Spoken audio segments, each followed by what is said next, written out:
Has the Toronto condo market actually crashed? Well, in today's video, we're going to cover that very question, a question that has been coming up time and time again in the last 6 to 8 months. And we're going to cover the fact that Toronto condo prices on an average square foot basis has officially dropped below the $800 price point. That's right. Toronto condo prices as they stand right now are on an average basis below $800 per square foot. But as always, the truth is more complicated. And unfortunately for people who believe the market's crashing, or for people who think the market is just about to go to all-time highs again, there's a lot of nuance at play. So consider this your nuance warning, because we're going to go into the details and answer that question. However, before we do start, and I'll make it quick, let me introduce myself. My name is Sam, a Toronto real estate agent working across the Toronto and GTA real estate market. On this channel, we like to do all these types of videos, a lot of other type of content, building reviews, area analysis, and so much more. So if you find any of this content informative or enjoyable, subscribe. You can also get in touch with me. My link is in the bio. It's easier than ever to book a call with me. I've been lucky enough to meet a lot of clients, buyers, sellers, and tenants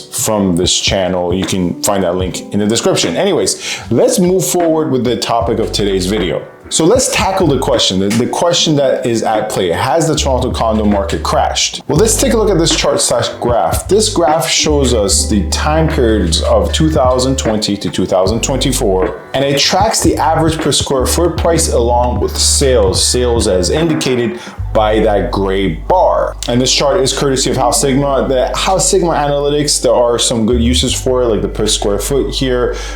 In other ways, I prefer the actual meat and potatoes, the original source, Stratus/Realm nowadays, where you can derive the sales data and go through each data entry point one by one. So take a look at every single sale that make up the per square foot or average or median sold prices. But for our purposes, this is a pretty good graph. Some key trends, right? Some key trends to take note of. We see clearly that in the beginning of the chart, in the early stages of the timeline, this chart designates from early 2020 to 2021, around mid 2021, the average per square foot prices remained relatively stable, fluctuating anywhere between $850, $860 to the mid $900 per square foot. Of course, this is an average thing, but in general, it does indicate a stable market. Once again, looking purely on a per square foot price basis, not an average or median sold price basis. However, if you pay close attention, we notice a significant change, a change that I covered in real time on this channel and on my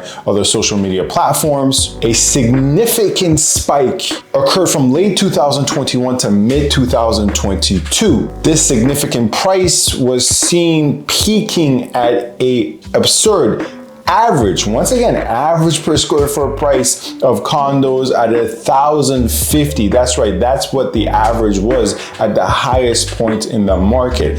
$1,050 per square foot for a typical condo across the city of Toronto. And I was covering this during the peak. It was not just the average per square foot price of condos, it was really the peak of the Toronto and GTA real estate market in history.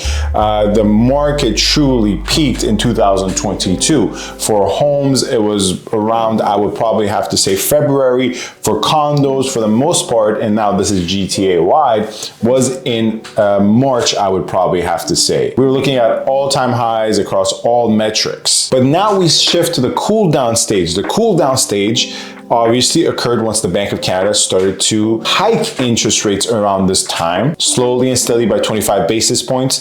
The cool down stage is clearly evident post mid 2022 to early to mid 2023. And of course, this brings us to the present point in time where we are in 2024, and the decline has sped up so far in 2024, and the drop in price per square foot for condos has become more pronounced to the point in which, at the time of recording of this video, as per this graph, the average per square foot price has dropped below $800 per square foot. So does this indicate a crash? And let me disappoint all of you right now and tell you no. In my professional opinion, this clearly indicates a correction, a substantial correction, but let me tell you why it does not indicate a crash and why this data could be a bit misleading. First and foremost, the gray bar, as I previously mentioned, indicates sales volume. And we see sales volume for the most part follows the same trend as the average per square foot price. If you note, this is for October thus far, and October has only seen, at the time this graph was produced, 99 sales. Clearly,